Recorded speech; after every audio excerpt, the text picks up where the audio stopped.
قدرمن دوستانو په سلامونه مو هرکلی کوم.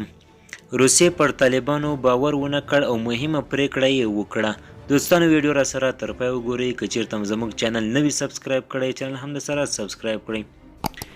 د طالبان د رژیم ویان ذبیح الله مجاهد په خپلو تازه څرګندونو کې روسیې ته ډاډ ورکړ خو هغوی پرې باور ونه کړ. د روسیې ولسمشر ولادیمیر پوتین د خپل تاجک سیال امام علي رحمان سره د کتنې په ترڅ کې د افغانستان څخه زیاته اندېښنه څرګنده کړه او ورته ویل افغانستان اوس امن دی او د دې هیواد خاوره به هیڅکله د کوم هیواد پر ضد استعمال نشي.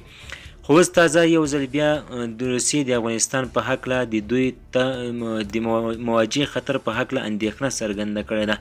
تازه یو ځل بیا د روسیې هیواد بهرنیو چارو وزارت ویلي چې له افغانستان سیمې ته د ترهګرۍ د پراخېدو اندېښنه یې لا پر ځای ده. د روسیې د بهرنیو چارو وزارت مرستیال الیک سیرمولتوف وویل که څه د ترهګرۍ د نه خپرېدو په هکله طالبانو ډاډ ورکړی خو بیا هم له افغانستانه سیمې ته د ترهګرۍ د پراخېدو حالت ته په اندېښنه کې دي. هغه پر طالبانو او څرګندونو یې باور ونه کړ.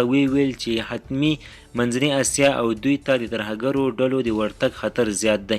روسیې له افغانستان سره پر پوله د تاجکستان هیواد کې خپلې پوځي اډې مضبوطې کړې او د تاجک ځواکونو په مجهز کولو یې هم لاس پورې کړی دی.